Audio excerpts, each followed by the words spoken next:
a car showroom, a lawyer's certificate hanging proudly on the wall, and a truth no one dared to question. They twisted legal language until honest people believed the lie was their fault. Contracts became weapons, and silence became the trap. But one Navy SEAL and one dog refused to accept what didn't feel right. Where are you watching from? Like the video and subscribe for more powerful stories. The northern morning wore its cleanliness like a fresh bandage. A thin sun hovered above a wide lake, turning the water into hammered silver. Pines stood like old sentinels in dark green ranks, and the wind, sharp, honest, and mildly judgmental, moved through them with the steady confidence of something that had never been broke a day in its life. The town along the shore was small, the kind of place where even the traffic lights looked bored and the diner coffee could wake the dead out of pure spite. Mason Vale ran anyway.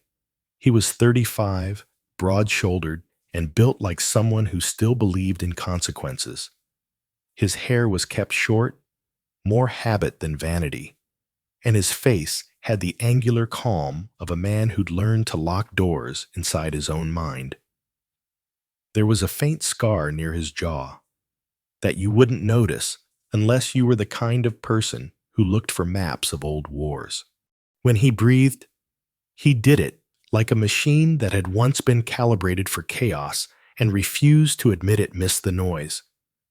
He wore a dark running jacket, old track pants, and shoes that had seen enough miles to file a complaint. On his left wrist sat a watch with a scuffed face, functional, stubborn, and not interested in your opinion. Beside him moved Sable. Sable was a 5-year-old German shepherd with a sable coat brown, threaded through black like smoke braided into sunlight. His amber eyes were alert without being frantic, the gaze of a creature who could read the weather in a person's shoulders.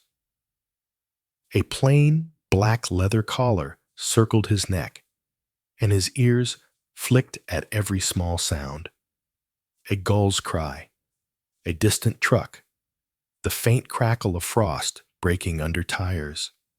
He ran with easy power, not straining, not showing off, just doing what he was born to do. Stay close, stay ready, stay true. If Mason looked like a man carved from discipline, Sable looked like the spirit that discipline had adopted as a pet. They moved along the lakeside trail where the shoreline curved like a quiet promise.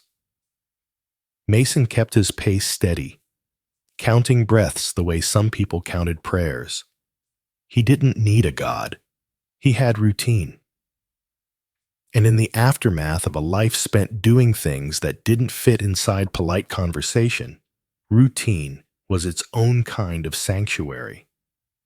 A gull swooped low, and Sable gave it a brief, unimpressed glance.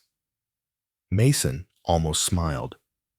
"Not your business," he murmured, and Sable's tail lifted slightly as if to say, "Correct." Back home, Mason's small cabin sat among pines with its porch facing the lake. It wasn't fancy, but it was solid wood, stone, and the quiet dignity of a place that didn't pretend to be anything else. Mason liked it that way. Pretending had gotten people killed. He slowed as they neared the gravel driveway. That's when the knock came. Not literal, not yet. First came the presence, a shape on the porch, a figure standing too still, like a man trying to convince the world he belonged there. Mason's stride shortened. Sable's head lifted. The dog's posture changed in a way only someone who lived with him could read, muscles tightening under fur, attention sharpening, breath going shallow. Mason didn't reach for a weapon. He didn't have to. He reached for stillness, which was often the more dangerous thing. The man on the porch straightened as Mason approached. Rowan Pike. Rowan looked like someone who had once been handsome in a loud movie star grin. Easy swagger, but time had sanded him down into something more complicated. He was in his late 30s, tall, with a lean build that suggested he'd lost weight the wrong way. His hair was a dirty blonde pushed back with nervous hands, and there was stubble along his jaw that tried and failed to hide exhaustion. His eyes were a pale blue, bright enough to be striking and tired enough to make it feel like a tragedy. His clothes were clean, too clean, for someone who'd driven a long way without sleep jeans, without stains, a jacket zipped high. The neatness felt like armor, like he'd dressed himself in normal on purpose. He smiled when he saw Mason.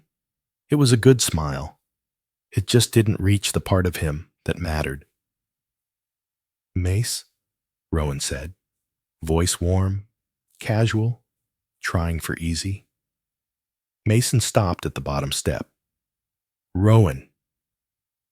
They stood a heartbeat too far apart. Two men who knew exactly what it meant to close distance, physically or otherwise. Sable didn't run up. He didn't wag with wild joy. He moved close to Mason's leg and sat, spine straight, eyes fixed on Rowan's hands. The dog's tail gave one slow sweep against the porch boards, polite but cautious. Rowan glanced at Sable and chuckled as if to lighten the air. "Still got your shadow." Mason's gaze stayed on Rowan. "He's not a shadow." Sable sneezed once, as if correcting Rowan's terminology. Rowan laughed too quick, too sharp. "Right, sorry. Your coworker." "More reliable than most," Mason said. And there it was, a thin strip of humor, the kind he allowed only in safe doses. Rowan swallowed. "Can we talk?" Mason opened the door.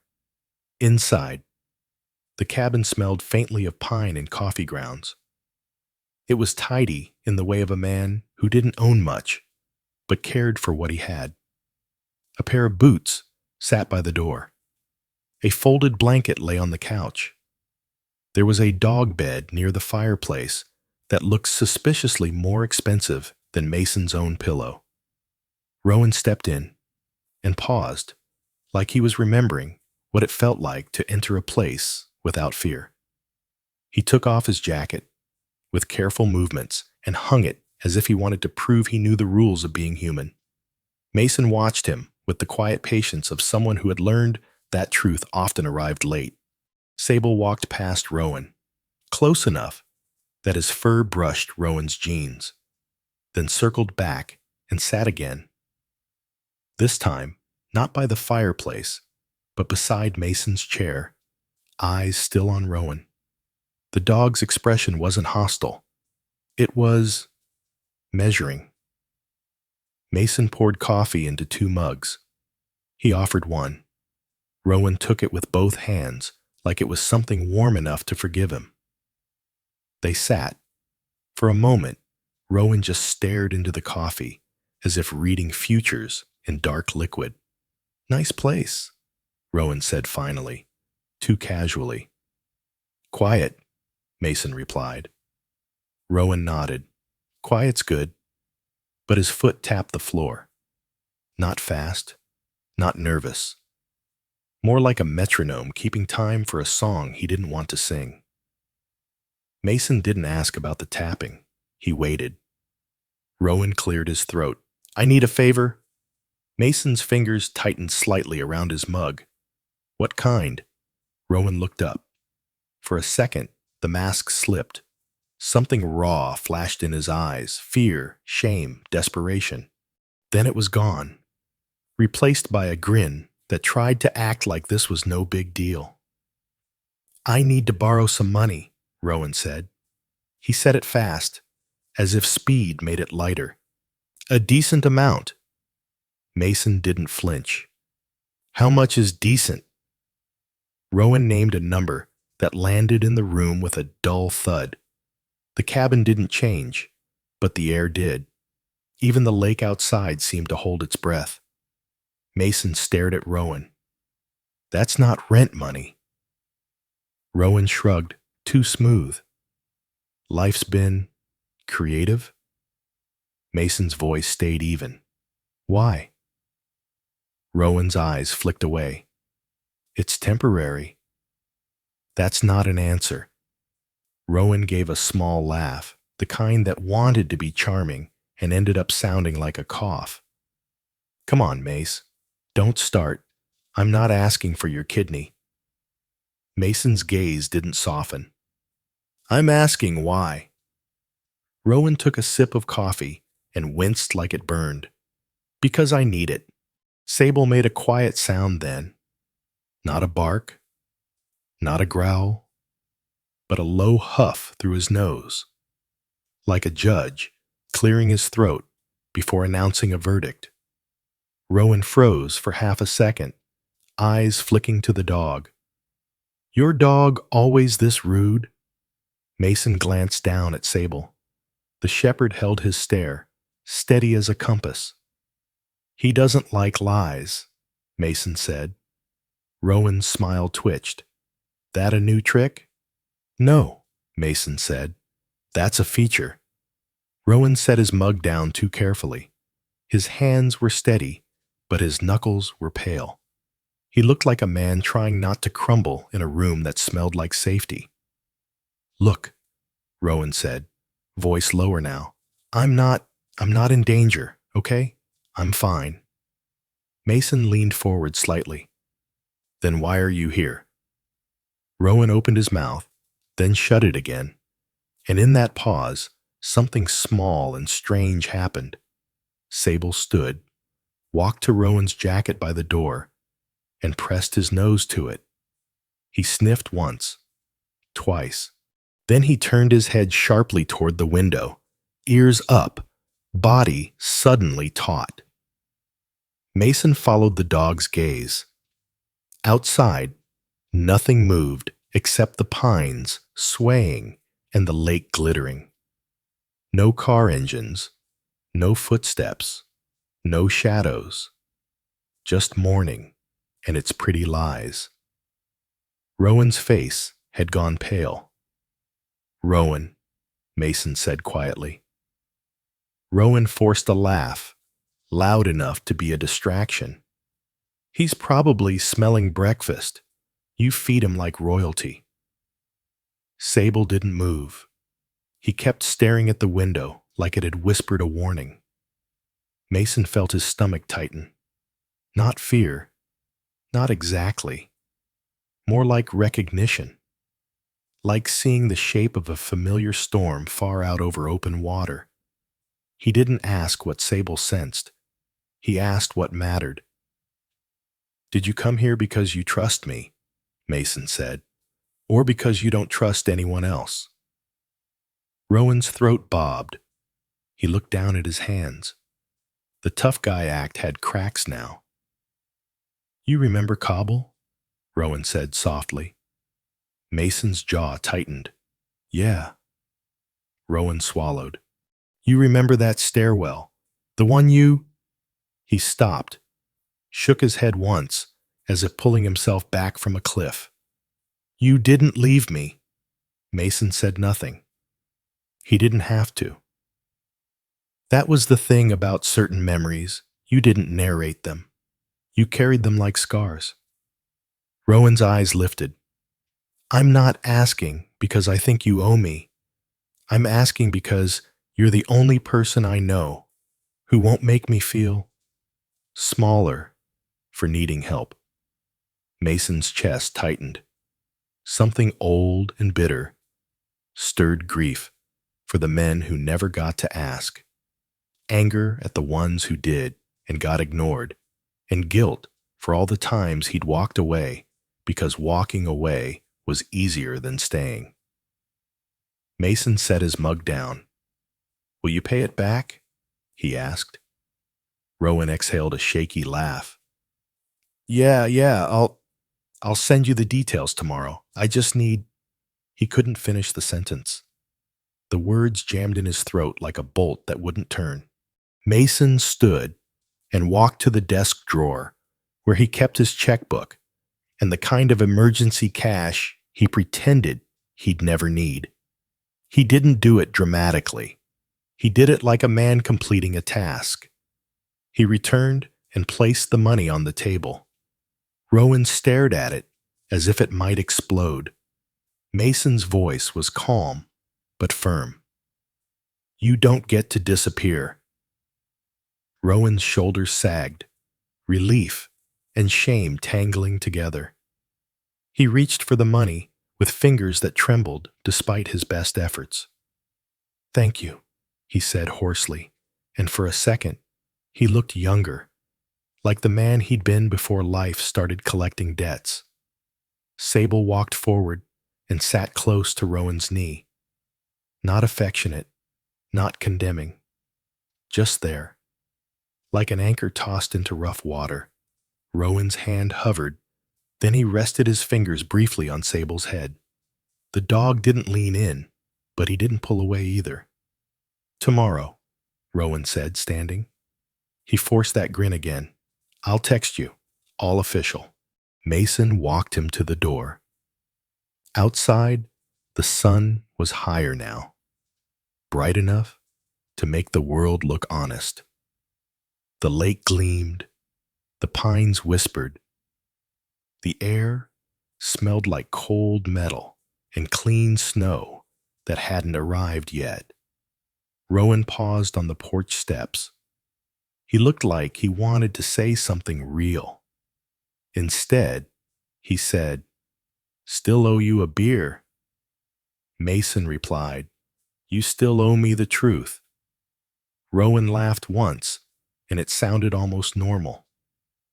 Then he left, walking to his car with the stiff posture of a man who didn't want to be chased by his own thoughts.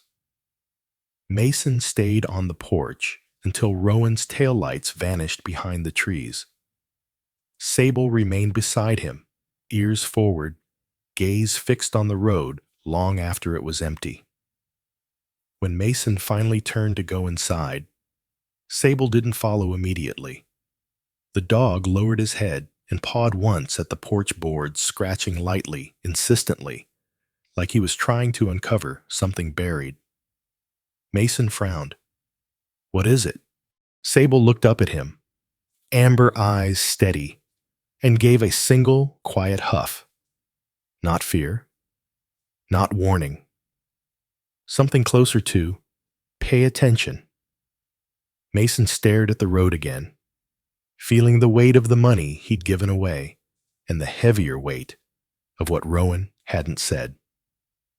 The morning stayed bright. The lake kept shining. But inside Mason's chest, a door that had been closed for years clicked open, just a crack wide enough for worry to slip in. And once worry entered, it didn't wipe its feet. The message arrived just after dusk, when the lake outside Mason's cabin had turned from silver to slate, and the pines stood like silhouettes cut from old paper. Don't need it anymore. No punctuation. No explanation. Mason read it twice, then once more, slower, as if changing the speed might change the meaning. His phone rested heavy in his palm, the screen casting a pale rectangle of light across the kitchen counter. The cabin was quiet except for the ticking of the old wall clock and the faint hiss of wind pushing against the windows. Sable lifted his head from the rug near the fireplace. The German shepherd was stretched on his side, long legs loose, tail relaxed, the posture of a dog at ease in familiar territory. But the moment Mason's shoulders stiffened, Sable rose smoothly to his feet. He moved without urgency, padding across the wooden floor until he stood beside Mason's knee, amber eyes searching his face. "Nothing," Mason said out of habit. Sable didn't believe him. He never did when Mason lied badly. The dog's ears tipped forward, and he leaned his weight slightly into Mason's leg, a quiet, grounding pressure. 5 years old, trained in environments where noise meant danger and stillness meant survival, Sable had learned to read the smallest fractures in human behavior. He didn't need words. He noticed pauses, breathing, the way a hand tightened around an object that didn't deserve it. Mason exhaled slowly and set the phone down. Rowan says he doesn't need the money, he said, more to the room than to the dog. Sable's tail gave a single, measured sweep against the floor. That doesn't make sense, Mason added. He checked the time.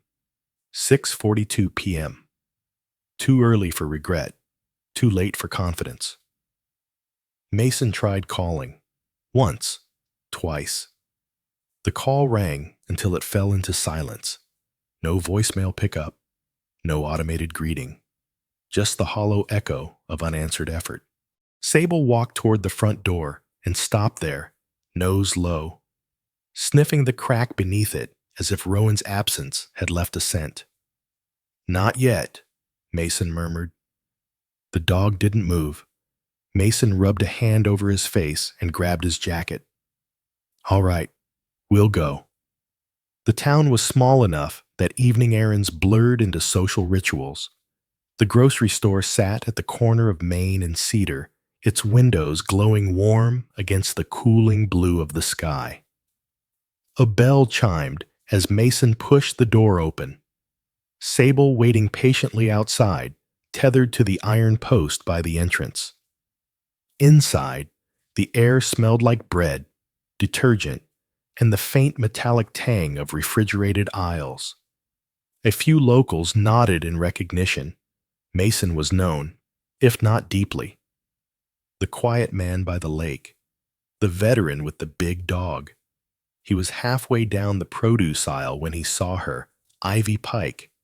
She stood near the apples, one hip leaning against the display, her phone clenched in her hand like a talisman. 17, maybe 18 at most. Tall for her age, with a thin, angular frame that suggested she'd grown faster than life had planned for.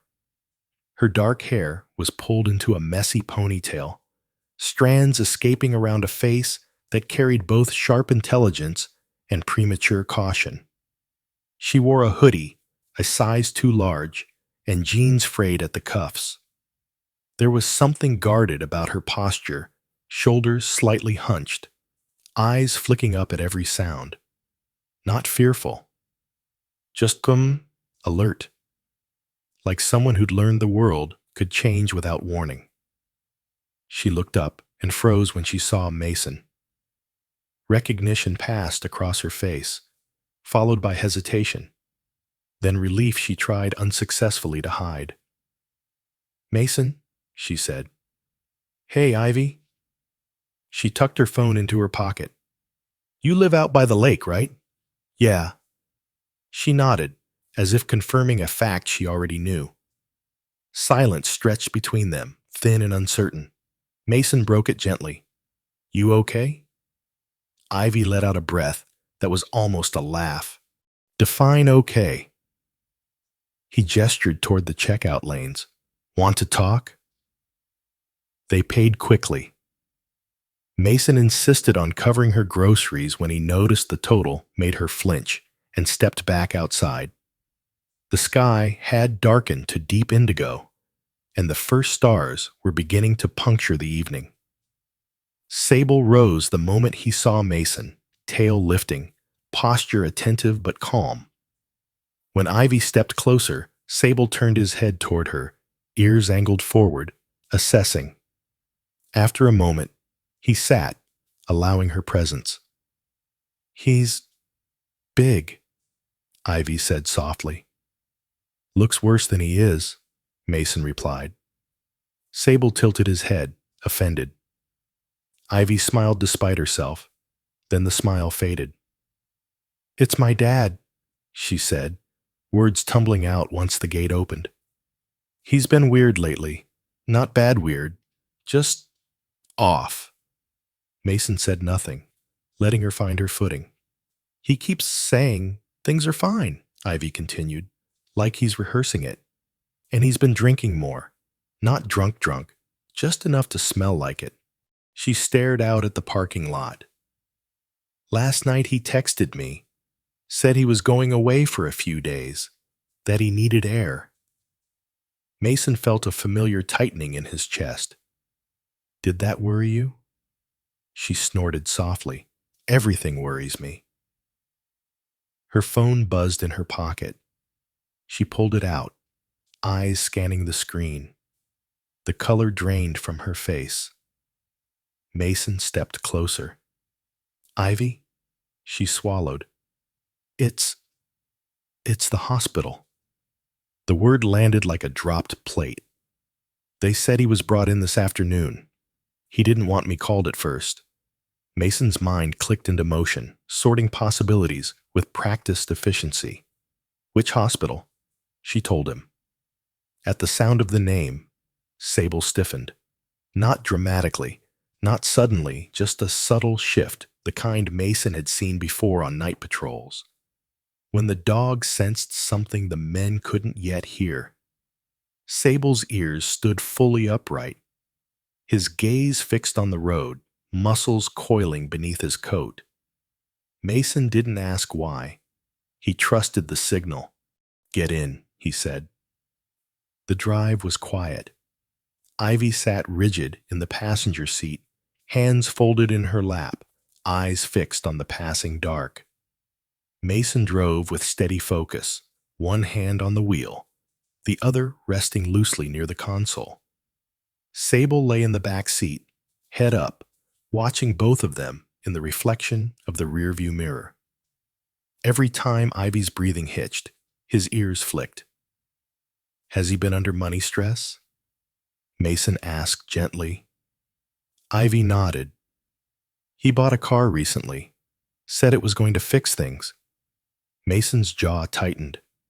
They always say that, Ivy added, like one good decision will erase 1,000 bad days. The hospital lights cut through the darkness ahead, harsh and white, offering answers that rarely arrived gently. Rowan was awake when they found him.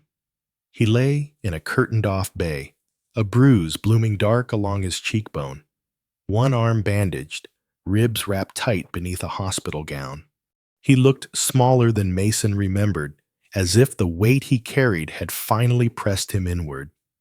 Ivy froze in the doorway. Dad? Rowan's eyes snapped to her, wide with surprise and something like panic. Ivy! He tried to sit up and winced. Mason stepped forward. Easy. Rowan sagged back against the pillows, shame written in every line of his face. Sable entered last.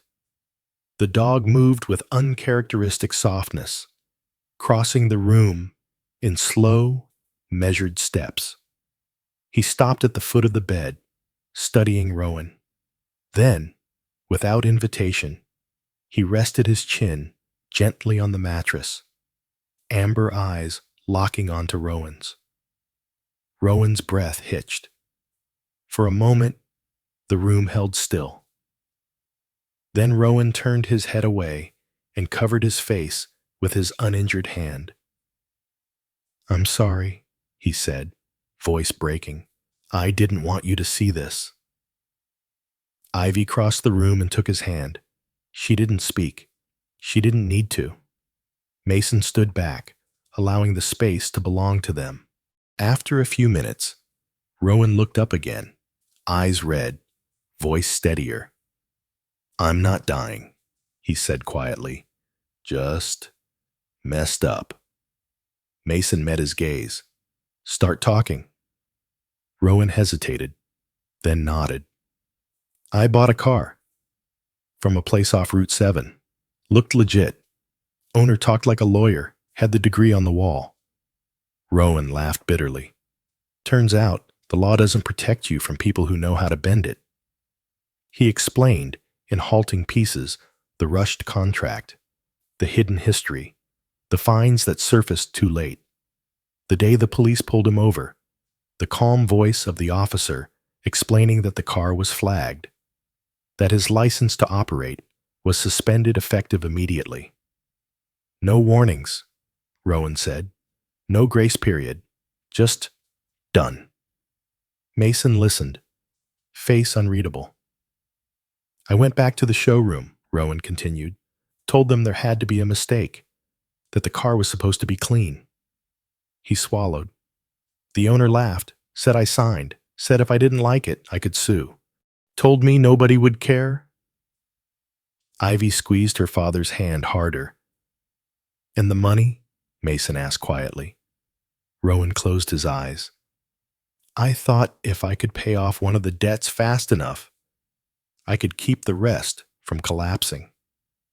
When that fell through, the money didn't matter anymore. Mason felt the shape of the problem settle into place. Not chaos, not bad luck, a system. Sable shifted, lifting his head, eyes still fixed on Rowan. The dog made a low, steady sound, almost a hum that vibrated through his chest. Rowan looked down at him, startled. Yeah, Rowan whispered. I know. The nurse stepped in then, clearing her throat softly. Visiting hours are almost over. Mason nodded. We'll be quick. Rowan looked at Mason, something raw and unguarded in his eyes. I didn't lie to you because I wanted to. I lied because I didn't want to be this. Mason held his gaze. You don't get to decide that alone. Outside the room, Ivy leaned against the wall, arms crossed tight around herself. Is he going to be okay? She asked. Mason glanced at Sable, who stood calmly at his side, watchful but grounded. Yes, Mason said, he is. He didn't say how much work that would take. As they left the hospital, the night air felt colder, sharper. Sable paused at the entrance, turning his head back toward the building as if committing its shape to memory. Mason followed his gaze. Something had begun. He could feel it, not as fear, but as purpose, heavy and unavoidable. And this time, he wasn't walking away. Morning arrived without ceremony. The hospital room smelled faintly of disinfectant and burnt coffee, the kind brewed to keep people awake through things they didn't want to remember. Rowan Pike slept unevenly, one arm trapped in a sling, chest rising and falling with shallow care. The bruising along his ribs had darkened overnight, purple bleeding into yellow at the edges, like a storm that had decided where to settle. Mason stood near the window, hands in the pockets of his jacket, watching snow clouds gather far beyond the parking lot. Northern weather had a way of telling the truth early. When it planned to turn, it didn't bother lying about it. Sable lay on the floor beside Rowan's bed. The German shepherd's long body was stretched out, head resting on his paws, amber eyes half-lidded but never fully closed. Every time Rowan shifted, even slightly, Sable's ears twitched. 5 years old, sable coat dulled here and there by scars and seasons, Sable had the stillness of something trained not to waste motion. His breathing was slow, controlled, an anchor in a room full of fragile things. A nurse passed by, glanced in, and nodded once at Mason. No questions. People who carried themselves like Mason often didn't invite them. When Rowan finally stirred, it wasn't sudden. His eyelids fluttered first, then his jaw tightened as pain reminded him where he was. He opened his eyes and stared at the ceiling like he was counting the tiles. You didn't leave, he said quietly. Mason turned. You didn't ask me to. Rowan's mouth twitched into something almost like a smile. Guess I should have known better. Mason pulled the chair closer and sat. The metal legs scraped softly against the floor. "We're not done talking." Rowan sighed. "I figured." He shifted carefully, wincing. Sable rose immediately and stepped closer, placing his weight against the side of the bed. Not pushing, just present. Rowan reached out with his good hand and rested it briefly on the dog's neck. "Didn't think I'd end up here," Rowan muttered. "No one does," Mason replied. "That's how places like this stay busy." Rowan let out a dry laugh that turned into a cough. He grimaced, then waved it off. "You want the whole thing?" "I want what's real." Rowan stared at the wall for a long moment, eyes unfocused. Then he nodded. "I was trying to fix my life," he said. "Not get rich, just steady." He told the story slower this time, details surfacing now that the shock had worn thin. The showroom sat just off Route 7, a squat building with fresh paint and too many flags fluttering out front. The kind of place that tried hard to look patriotic, trustworthy, local. The owner, Grant Hollis, had been smooth. Mid-40s, clean-shaven, hair combed back with precision. Smile practiced, but not warm. He wore a pressed blazer over jeans, like he wanted to look professional without looking intimidating. He talked like he knew the law, because he did, Rowan said. At least enough to scare people. The office wall behind Grant's desk held a framed law degree. Real university, real ink. Rowan remembered feeling relieved when he saw it, like he'd just been handed proof instead of promises. "That's how they get you," Mason said quietly. Rowan nodded. "He rushed me, said another buyer was coming, said if I didn't sign that day, the price would go up. I read what I could, but the words were slippery." He swallowed. "I thought as is meant cosmetic stuff. Scratches. Wear." Mason didn't interrupt. "When I took it in to register for taxi work," Rowan continued, "everything blew up. The clerk looked at the screen, then at me, like she was sorry." Rowan clenched his jaw. "The car was flagged. Old fines, unpaid tickets from another state, and damage they didn't disclose." Sable's ears angled forward at the change in Rowan's tone. "They called traffic enforcement. Officer Caldwell came. He wasn't rude, just final." Rowan laughed bitterly. "That's worse than rude." Mason recognized the name. "Ben Caldwell?" "Yeah. You know him?" "We've crossed paths." Rowan nodded. He explained everything. Said the system doesn't care who bought the car last. The record follows the VIN, not the owner. Rowan closed his eyes. "They suspended my taxi permit on the spot. No appeal until the fines were resolved. And the fines were more than you had," Mason said. Rowan opened his eyes again. "More than I'll have for a long time." Silence settled. Mason leaned back slightly. "When did you go back to the showroom?" "The next morning." Rowan's voice hardened.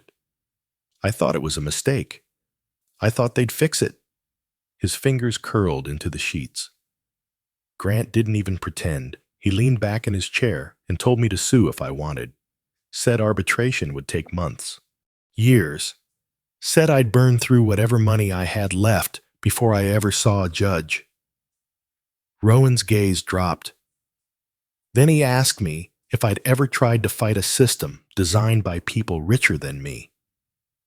Mason felt something cold and sharp slide into place inside his chest. "And that's when the pressure started," Rowan said. "Calls, texts, people asking when I planned to pay what I owed." "Collectors?" Mason asked. Rowan shook his head. "Worse. Middlemen." Mason didn't need clarification. They caught me outside my apartment 2 nights ago, Rowan said quietly. Just wanted to talk. Sable's head lifted fully now, eyes bright. Rowan exhaled. Talking wasn't what they had in mind. Mason stood. He walked to the window and stared out at the parking lot, fists clenched in his pockets. Violence didn't scare him. What scared him was how easily it found people who were already bleeding. Behind him, Rowan's voice wavered. I thought if I paid one of them off, they'd back off. I thought if I could just buy time. And then you realize the money wouldn't fix it, Mason finished. Rowan nodded once. So I sent you that message. Mason turned back. You should have called. Rowan's mouth twisted. I didn't want you in it. You're bad at protecting people, Mason said flatly. Rowan didn't argue. They left the hospital just before noon. Rowan was discharged with instructions and a warning not to pretend he was stronger than he was. Ivy had gone home to grab clothes and pretend she wasn't scared. Mason promised to check in later. Outside, the sky had dropped low and gray. Snow began to fall. Not heavy, just enough to remind everyone who owned the season. Sable walked close to Mason's leg as they crossed the parking lot, his tail low, movements deliberate. He paused once, nose lifting, sniffing the air. Then he turned his head sharply toward a row of parked cars. Mason followed his gaze. Nothing obvious. No one watching. No movement that didn't belong. Still, Mason made a mental note of the spot. The county records office sat in a brick building that smelled like dust and paper. Mason stood at the counter, filling out request forms with a steady hand.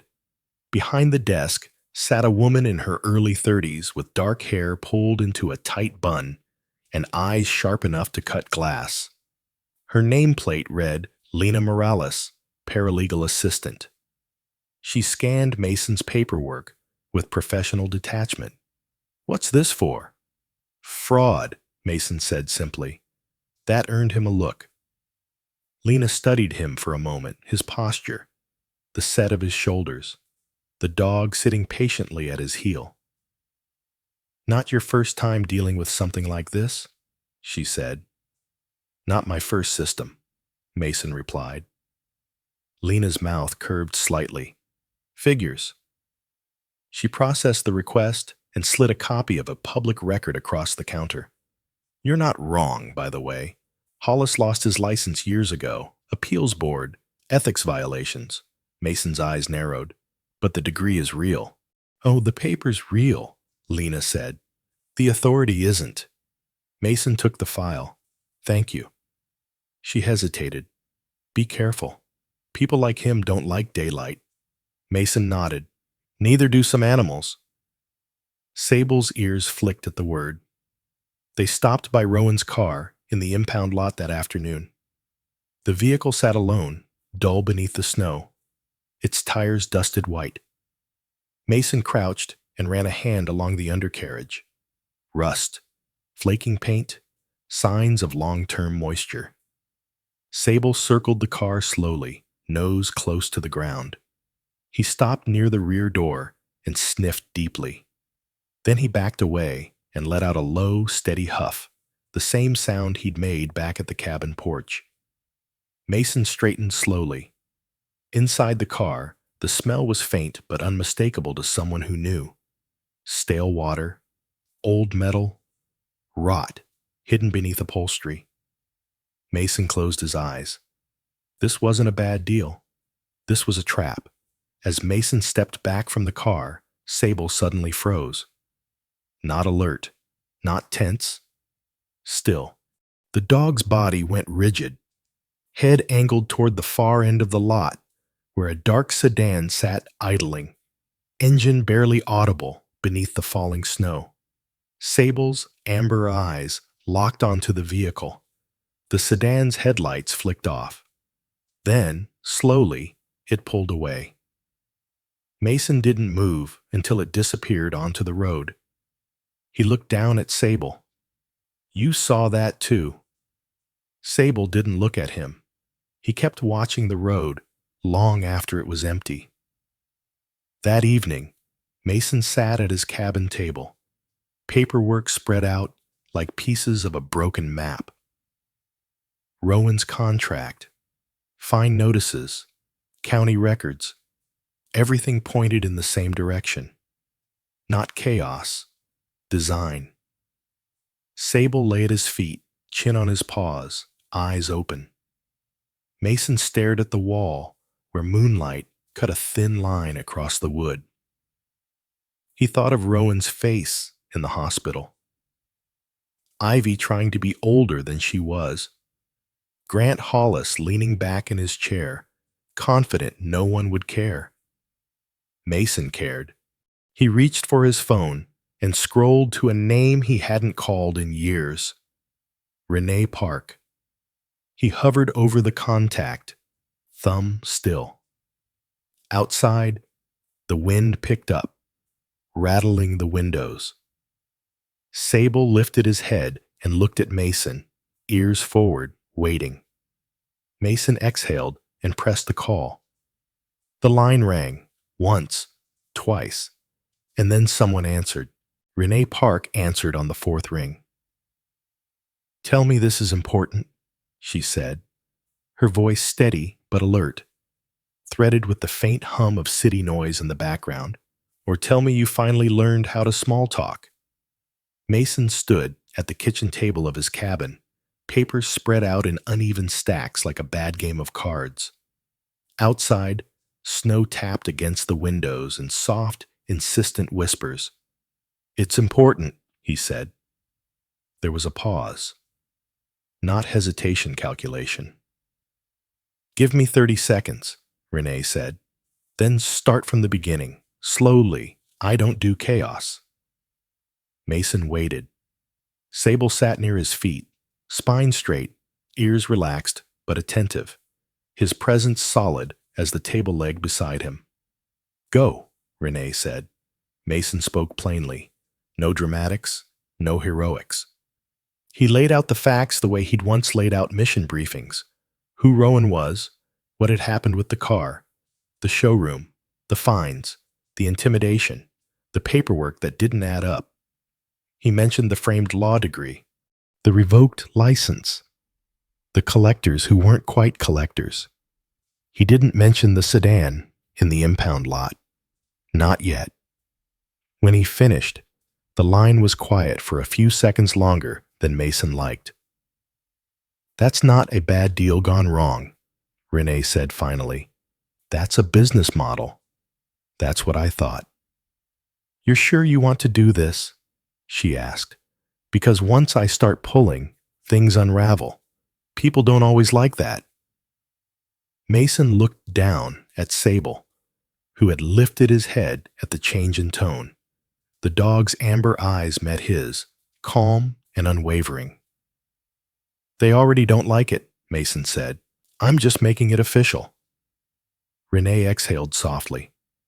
All right, I'm coming up tomorrow. Send me everything you have. The call ended without ceremony. Renee Park arrived the next afternoon in a car that looked like it had survived 3 different lives and learned something from each of them. She stepped out, wearing dark jeans, boots scuffed at the toes, and a charcoal coat pulled tight against the cold. She was in her early 40s, medium height, with a wiry build that suggested she ran more on adrenaline than caffeine. Her black hair was cut just below her jaw in a sharp line that framed a face defined by high cheekbones and eyes that missed very little. There was a thin scar near her left eyebrow, old, faded, the kind you earned by being in the wrong place with a notebook instead of a helmet. She took in Mason's cabin with a single sweeping glance. The lake, the trees, the lack of anything decorative that didn't have a purpose. Still hiding from the world, she said. Still looking for it, Mason replied. Renee smiled faintly. That's new. Sable approached her slowly, sniffing the air around her boots, then her hands. Renee crouched without being asked, resting her forearms on her knees, letting him decide. Well, she murmured, you're not subtle. Sable sat. Renee nodded. I'll take that. Inside, they spread the documents across the table. Renee worked with practiced efficiency, flipping pages, marking sections with sticky tabs, taking photos with her phone. She asked questions Mason hadn't thought to ask, not because he lacked intelligence, but because he lacked the instincts of someone who had made a career out of noticing where lies tended to hide. See this clause? She said, tapping a paragraph with her pen. This isn't just legal padding, it's a chokehold. She looked up. He's done this before. How many? Mason asked. Renee's mouth tightened. Enough that he's comfortable. They worked for hours. As the light shifted from gray to gold and back again, Renee built a timeline on the whiteboard Mason used for grocery lists and reminders to buy dog food. Dates, names, states, repeated patterns. Here, she said, pointing. Same structure, different buyer, different sob story. Mason felt something cold and precise settle into place. This isn't about cars, he said. No, Renee agreed. Cars are just the bait. They took a break near dusk. Mason poured coffee. Renee declined sugar and added a splash of something from a flask she didn't bother to hide. Sable lay near the door, head resting on his paws, eyes following every movement. Renee noticed. He's always like that? Only when something's wrong, Mason said. Renee studied the dog thoughtfully. Good judge of character? Better than most. She nodded. I could have used one of those in my 20s. She leaned back in her chair. I'm going to need first-hand interaction with this guy. You want me to set it up? Renee shook her head. No, that tips him off. I'll go in as myself, independent journalist doing a piece on small-town auto sales. Mason frowned. He might recognize you. He won't, Renee said. People like him only recognize power when it's loud. Mason considered that. I'll come with you. She raised an eyebrow. You don't blend. I don't have to, Mason replied. I just have to listen. The showroom looked almost cheerful under the afternoon sun. Flags snapped in the breeze. A banner advertised honest deals, local values. The lot was clean, the cars polished to an almost unnatural shine. Grant Hollis emerged from the office as they approached. He was taller than Mason had expected, with a lean build and posture that suggested he'd once wanted to be taken seriously by men who wore suits. His hair was neatly styled, his face smooth, his smile sharp in a way that never quite reached his eyes. Renee introduced herself. Grant's handshake was firm, but brief professional, without warmth. Mason hung back, hands in his jacket pockets, expression neutral. Sable stayed close, leash loose. Grant talked. He talked about inventory, about values, about community. He gestured broadly, like a man who believed motion could replace substance. Renee asked questions that sounded harmless, but weren't. Grant answered smoothly, deflecting when needed, redirecting with practiced ease. Mason watched.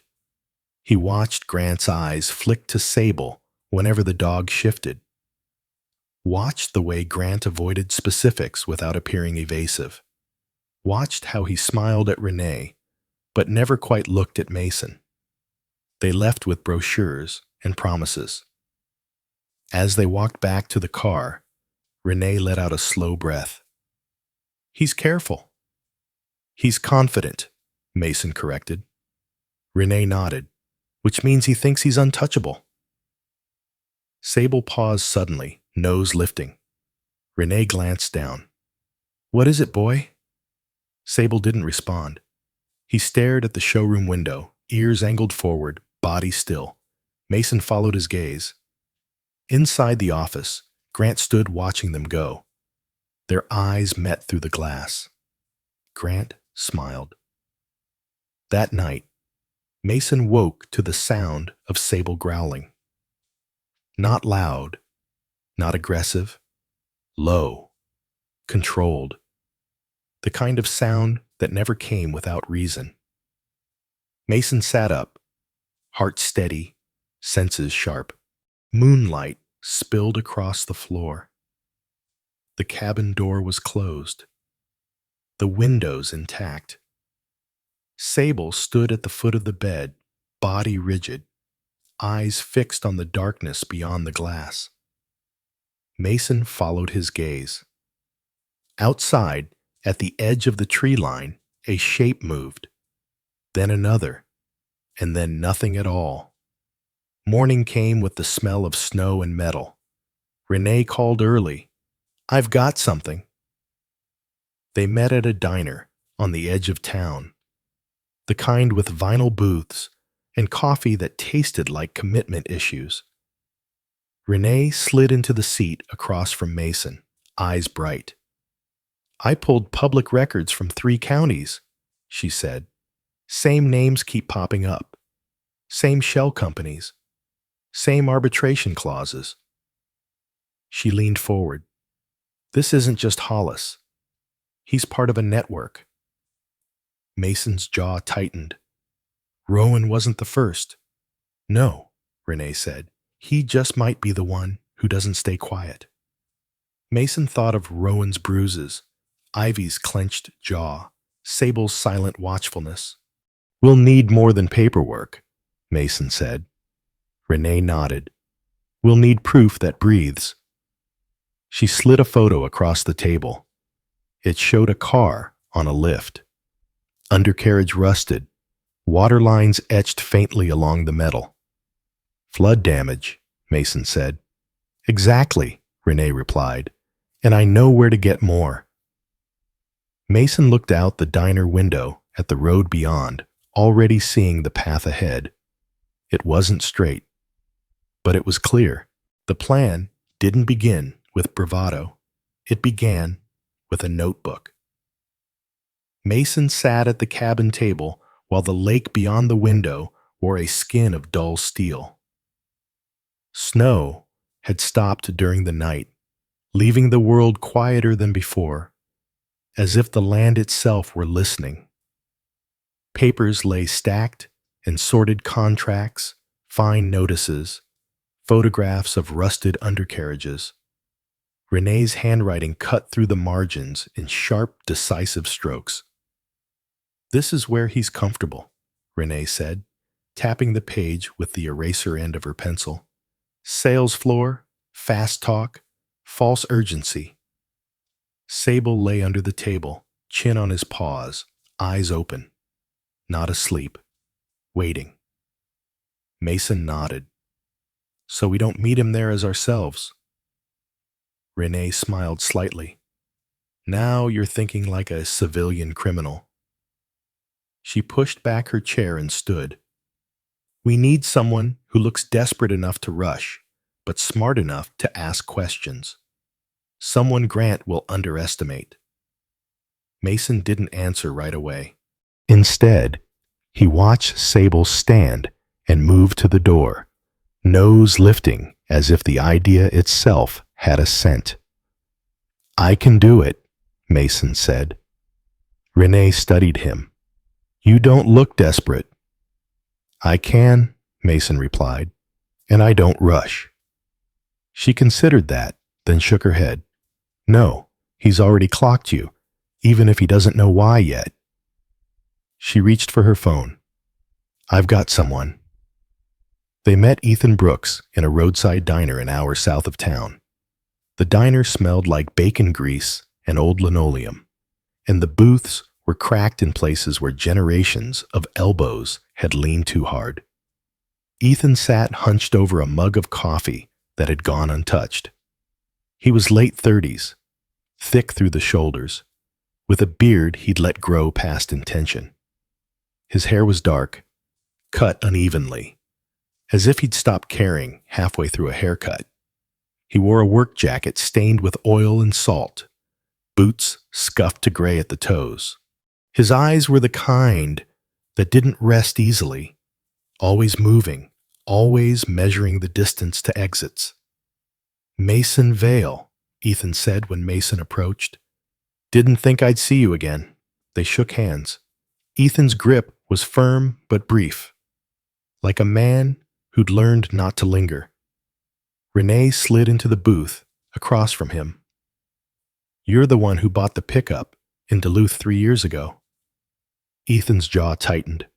"That's what this is about?" "Part of it," Renee said. "Tell him." Ethan glanced at Mason, then down at the table. "I didn't fight it," he said quietly.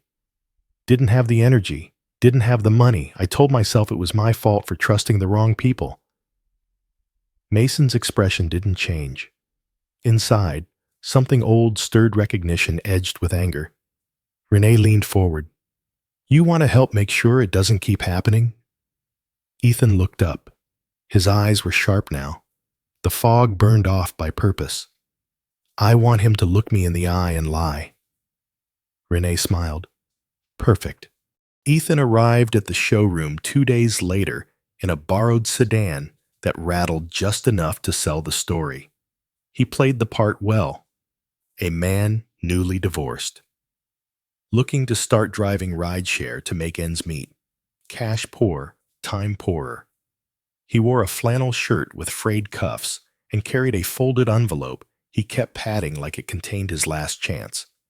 Grant Hollis greeted him with open arms and a polished smile. "Rough times, friend?" Grant said, voice smooth as varnish. Ethan nodded, letting his shoulders slump. "Just need something reliable, cheap, something that won't ruin me." Grant laughed lightly. "We take care of our own here." From across the street, Mason sat in his truck, engine off, window cracked. Sable lay on the passenger seat, eyes fixed on the showroom. His posture was relaxed but attentive, the way he'd once waited outside briefing rooms. Renee sat beside Mason, camera disguised as a phone angled just enough to catch reflections in the glass. Inside, Ethan asked questions about prior ownership, about maintenance, about water damage. Grant waved concerns away with practiced ease. "We inspect everything. Wouldn't put our name on it otherwise." Ethan leaned in, lowering his voice. "I can't afford surprises." Grant smiled wider. "That's why you signed today." He tapped the contract. Ethan hesitated, just enough to encourage pressure. Grant leaned harder, voice warm, almost kind. "Another buyer's coming this afternoon. I'd hate for you to miss out." Mason watched Grant's hands, how they moved, how they avoided resting on the table for too long. Sable's ears flicked. Inside, Ethan nodded. "Can I take a look underneath? My brother's a mechanic. He always says—" Grant cut him off. "No need. Trust me." That was when Ethan stood. "I'd like to," he said, calmly. Grant's smile slipped, just a fraction. From the truck, Sable let out a low, brief huff. Mason felt his pulse quicken, not fear, but readiness. Grant exhaled sharply, then waved toward the service bay. "Fine. 5 minutes." Under the lift, the truth waited.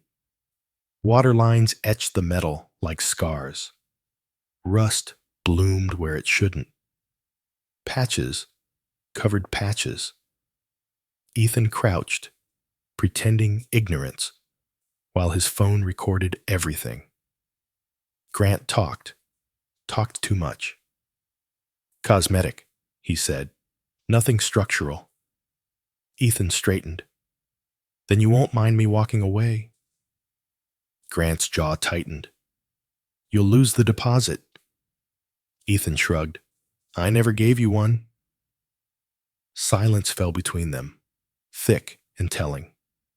That night, Ethan's phone rang. Unknown number. He answered without greeting. A voice on the other end was calm, measured, unfamiliar. You should be careful where you shop. The line went dead. Across town, Sable woke from sleep and moved to the window, staring into the dark, as if the sound had traveled farther than phones ever could. The article went live 3 days later. Renee didn't name names at first. She didn't need to. She laid out the pattern contracts, arbitration traps, flood-damaged vehicles shuffled across state lines.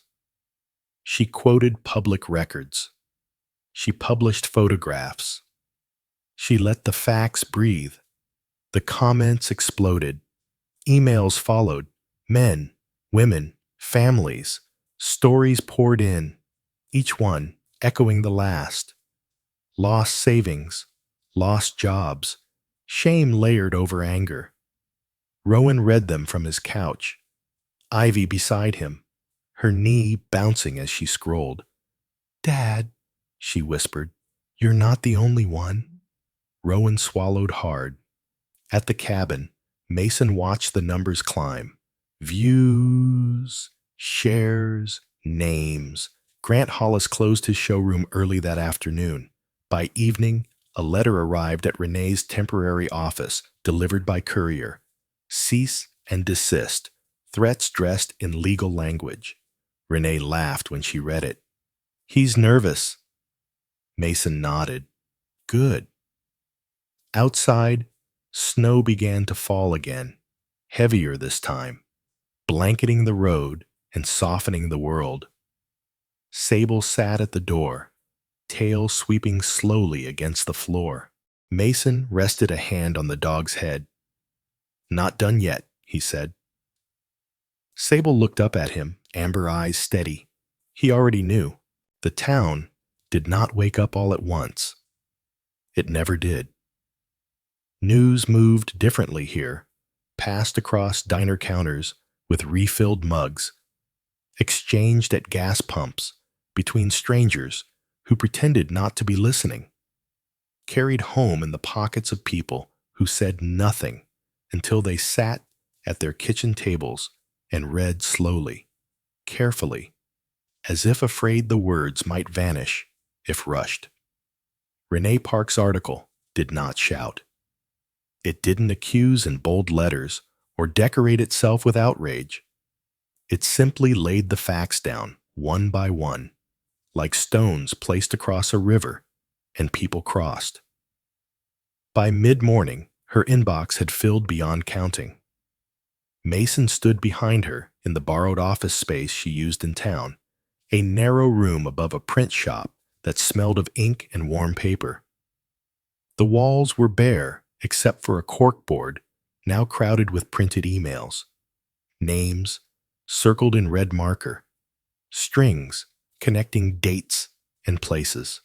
Renee sat at the desk, posture straight, shoulders loose, fingers moving fast over the keyboard. She looked energized in the way some people only did when truth finally had momentum. 27, she said, without looking up. 27 what? Mason asked. Confirmed responses, she replied. People who bought vehicles tied to the same shell companies, same clauses, same pressure tactics. She leaned back and rubbed her eyes. That's just the ones brave enough to write. Mason nodded. He had learned long ago that bravery rarely arrived in crowds at first. Sable lay near the doorway, head resting on his paws, eyes open. Every time the stairs outside creaked, his ears lifted, not alarmed, just attentive. The guardian, not the guard dog. Renee glanced at him. He hasn't moved in an hour. He's counting, Mason said. Counting what? Breaths, doors, options. Renee smirked. I should hire him. Rowan Pike watched the same story unfold from his living room. He sat on the edge of the couch, phone in both hands, scrolling through comments beneath the article. His ribs still ached when he breathed too deep, but the pain had shifted, no longer sharp, more like a reminder that he was still here. Ivy sat cross-legged on the floor with her laptop open, eyes scanning faster than Rowan could follow. Dad, she said quietly. This one's from Wisconsin. He says they threatened to take his house, Murty. Rowan swallowed. I thought it was just me. Ivy looked up, her expression firm in a way that made Rowan's chest tighten. You weren't weak. You were targeted. The words settled into him slowly, like warmth spreading into fingers that had gone numb. His phone buzzed. Unknown number. Rowan stared at it for a long moment, then handed it to Ivy. Read it. She did. Her jaw tightened. They say you're lying, that you're exaggerating. Rowan laughed softly, not bitter, not angry. Took them long enough, he said. Outside, snow slid from the roof in a quiet rush. Sable, who had followed Mason back to the office and then returned with him, lifted his head at the sound, then relaxed again when nothing followed. Rowan watched the dog with something like awe. He knows, Rowan murmured. Knows what? Ivy asked. When to stay? Rowan replied. And when not to run. The pressure arrived in polite envelopes, certified letters, legal language, warnings carefully worded to look official while saying very little. Renee pinned one to the corkboard. Cease and desist number 3. Mason read it once, then again. Still no lawsuit. Because they don't want discovery, Renee said. They want fear. Mason folded the letter. Fear only works if you're alone. As if summoned by the word, the door downstairs opened. Footsteps climbed the stairs, slow, deliberate. Sable rose smoothly, positioning himself between Mason and the doorway. Body calm, but unmistakably alert. The door opened. A woman stepped inside, brushing snow from her coat. She was in her late 50s, medium height, with iron gray hair cut short and skin weathered by years of northern winters. Her eyes were sharp, but tired, like someone who had learned to measure hope carefully. She wore a thick wool scarf and gloves patched at the fingertips. I'm not here to cause trouble, she said immediately. Just to talk. Renee stood. Name?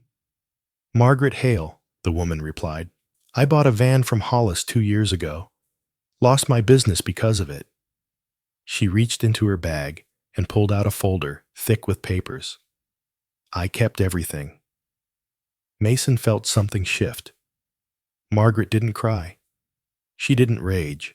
She spoke plainly, voice steady, recounting the way her catering van had failed inspection, the way repairs drained her savings, the way Hollis had smiled and suggested arbitration. I didn't fight, Margaret said. I didn't think anyone would care. Renee took the folder with careful hands.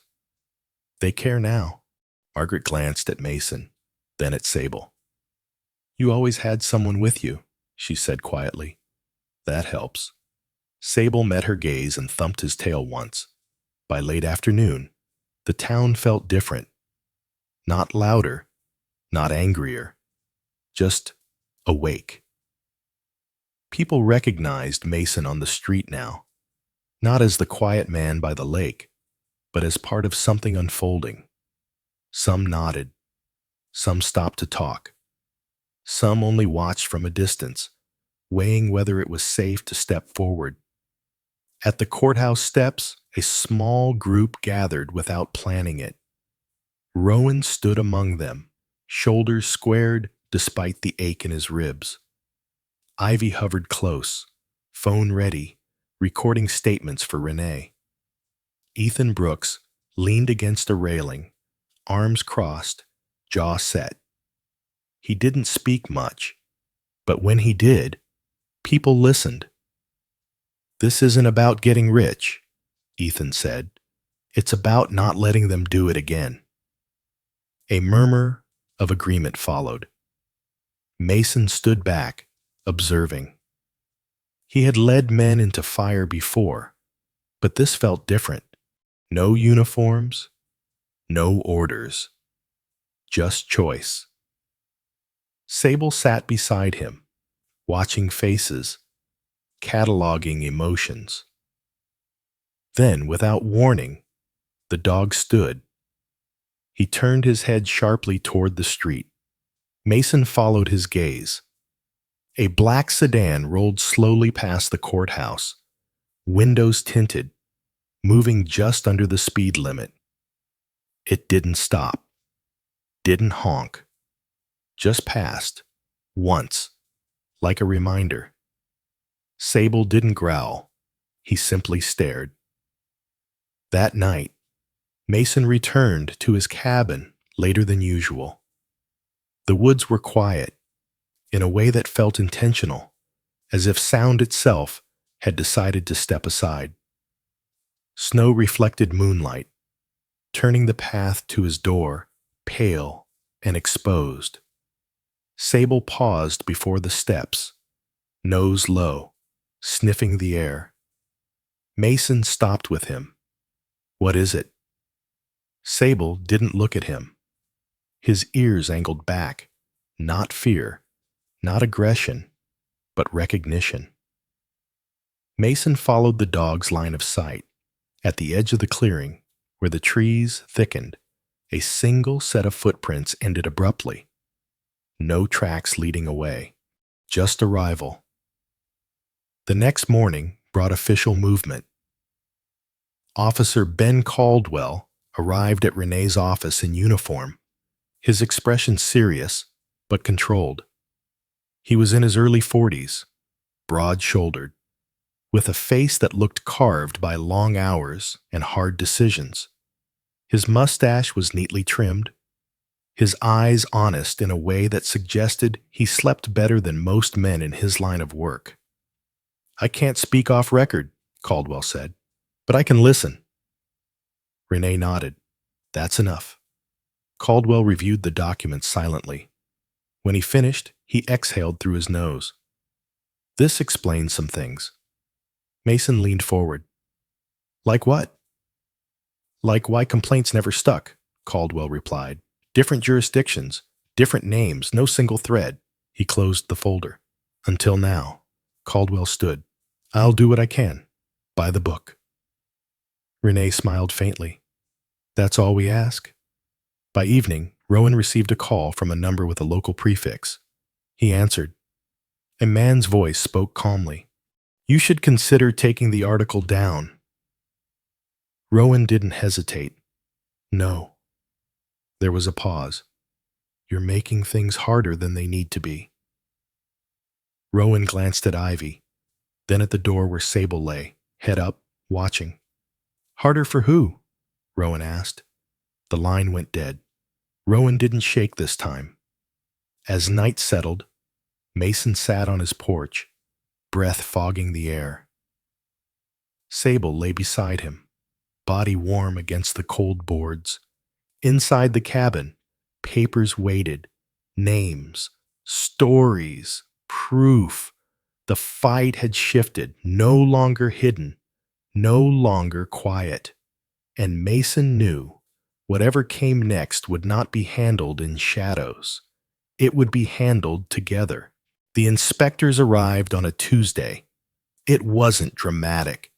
There were no sirens, no shouting, no sudden crowds gathering at street corners.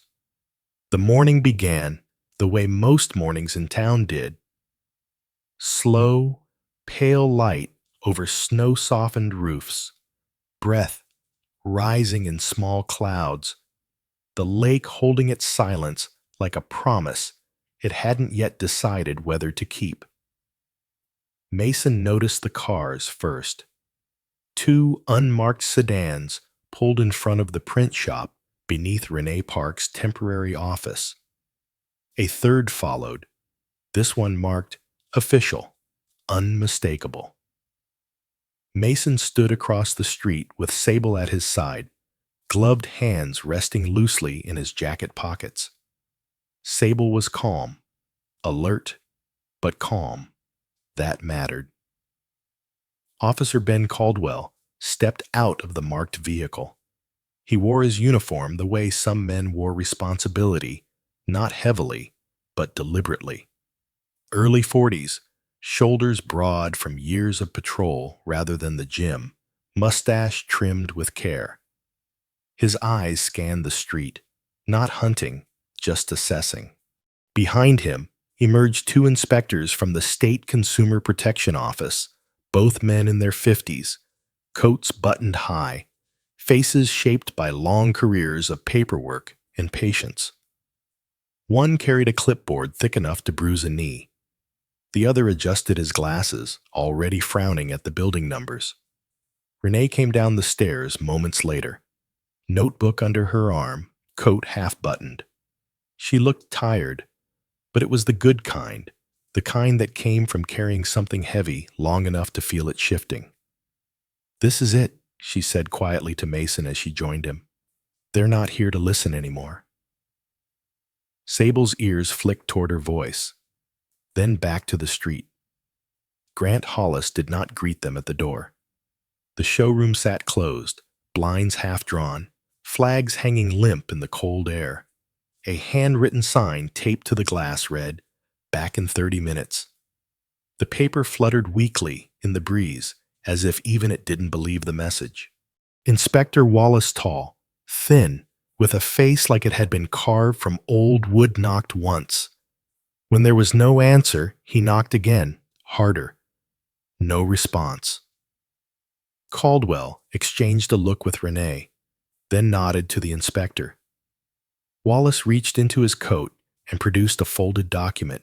"Search authorization," he said, "granted at 8:30 this morning." The door was unlocked. Inside, the showroom smelled faintly of cleaning solvent and stale coffee. The cars gleamed under fluorescent lights that hummed too loudly in the quiet. Brochures lay neatly stacked. Contracts sat arranged in tidy piles, as if order itself could argue innocence. Mason stayed near the entrance, hands visible, posture relaxed. He had learned long ago that presence mattered as much as position. Sable stepped forward, nose low, tail steady. He moved slowly, methodically, sniffing the floor, the corners, the edges of desks. He wasn't searching for drugs or weapons. He was reading the room stress, residue, fear. Renee watched him for a moment. "He does that when people have lied recently." Mason didn't reply. He didn't need to. The inspectors got to work. Filing cabinets opened. Drawers slid free. Hard drives were unplugged, bagged, labeled. Wallace called out dates and file names, his voice echoing off the showroom walls. Caldwell stood near the office door, arms crossed, observing. "This matches," one inspector said, holding up a document. "Shell Company number 4? The other inspector nodded. "And here's the arbitration clause, identical wording." Renee scribbled notes, eyes sharp. Mason felt something in his chest loosen. Not relief exactly, but confirmation. The kind that came when the truth stopped needing protection. Rowan Pike arrived an hour later. He parked across the street and stood there for a moment before getting out of the car, breathing through the ache in his ribs. He wore a heavy jacket, scarf pulled high, his movements careful but determined. Ivy was with him. She stayed close to his side, phone in hand, eyes wide but steady. Her hair was braided neatly today, as if she'd decided to meet this moment with intention. They crossed the street together. Rowan stopped when he saw the inspectors carrying boxes out of the showroom. His jaw tightened, not in anger, but in disbelief. "That's real," he said quietly. Mason nodded. "It is." Rowan swallowed. "I kept thinking it would just go away." "It doesn't," Renee said, joining them. "It waits, and it counts on silence." Ivy looked up at her father. "You weren't silent." Rowan looked at his daughter, then at the building he'd once walked into believing in second chances. Something shifted in his expression. Not triumph, not vengeance, but release. Sable walked over and sat beside Rowan's leg, close enough to feel without pressing. Rowan rested a hand briefly on the dog's head. "Good timing," he murmured. Sable's tail tapped the pavement once. Grant Hollis arrived just after noon. He didn't come in quietly. His car pulled up too fast, tires crunching against ice, engine revving as if speed could rewrite consequences. He stepped out wearing a dark overcoat and a smile that tried to pass for confidence. "What's going on here?" Grant demanded, voice carrying. Caldwell turned slowly. "Grant Hollis?" Grant hesitated a fraction of a second too long. "Yes." Caldwell nodded. "I'm Officer Ben Caldwell. We need to speak with you." Grant's smile tightened. "On what grounds?" Inspector Wallace stepped forward. "Fraud, consumer protection violations, misrepresentation of goods. We'll start there." Grant laughed once, sharp and brittle. "This is ridiculous." Renee held up her notebook. "You've said that before, on record." Grant's eyes flicked to her, then to Mason. Recognition sparked, and with it, anger. "You," Grant said. "You don't belong here." Mason met his gaze evenly. "Neither do you." Sable stood, not barking, not growling, just standing, shoulders squared, eyes fixed on Grant. Grant's voice faltered. "Get that dog away from me." "He's fine," Caldwell said. "You should be more concerned about the paperwork." The inspectors continued working, unbothered by Grant's protests. Boxes were sealed, computers labeled. A tow truck arrived to remove several vehicles for further inspection. Grant's protests grew quieter as reality settled in. Rowan watched it all with a strange calm. "This isn't revenge," Rowan said softly, mostly to himself. "This is correction." As the last box was loaded, Sable suddenly turned his head, not toward Grant, not toward the inspectors, toward the crowd that had gathered across the street.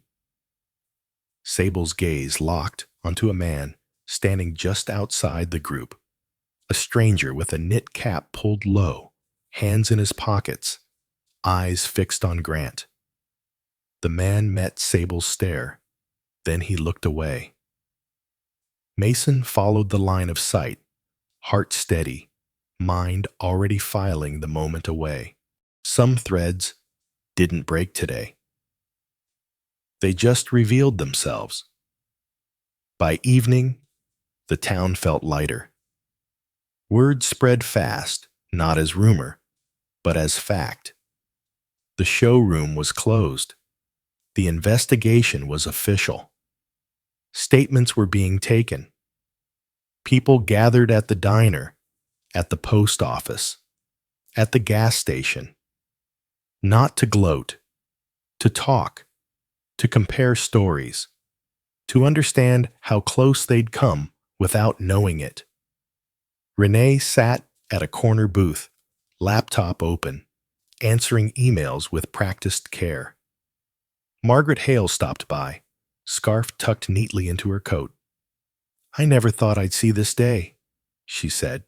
"I kept thinking it would end with me apologizing for asking too many questions." Renee shook her head. Asking questions is what kept this alive long enough to be stopped. Rowan and Ivy shared a milkshake at the counter. Rowan's laughter came easier now, less guarded. Ivy leaned into his shoulder without hesitation. Outside, Mason stood with Sable beneath the dim glow of a streetlight. Snow began to fall again, soft and unhurried. Caldwell approached, hands in his pockets. "You did good today." Mason shook his head. "We did." Caldwell glanced at Sable. "That dog's got instincts." "He listens," Mason said. "That's different." Caldwell smiled faintly. "Fair enough." Later, back at the cabin, Mason sat on the porch steps, breath fogging the air. Sable lay beside him, body warm, presence steady.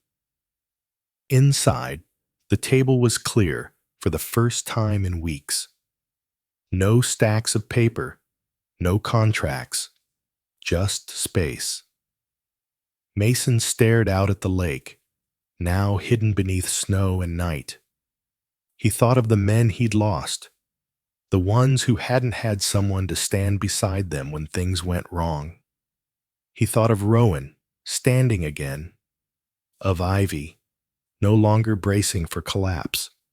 Sable shifted, resting his head against Mason's knee. "Yeah," Mason murmured. "I know." The law had learned their names today, and so had the town.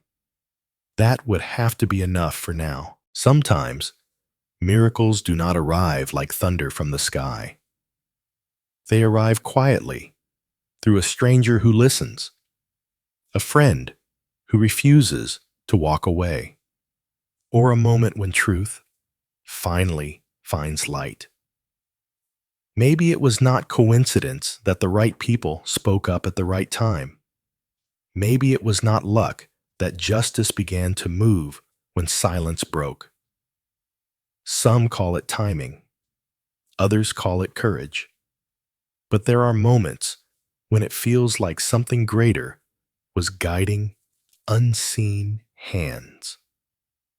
In our daily lives, we often carry pain alone, believing no one will notice, no one will care, and no one will come. Yet, again and again, life reminds us that when we choose honesty over fear and compassion over indifference, doors begin to open where walls once stood. If you are watching this and facing something that feels too heavy, too unfair, or too quiet to be seen, do not give up. Help may not come the way you expect, but it often comes the moment you decide not to stay silent. May God bless you and protect you. May He give you strength when you feel weak, clarity when you feel lost, and people beside you when you feel alone. And may He use ordinary moments in your life to create extraordinary change. If this story touched your heart, share it with someone who may need hope today. Leave a comment and tell us what this message meant to you. And don't forget to subscribe to the channel so we can continue sharing stories of truth, faith, and courage together. God bless you, and thank you for watching.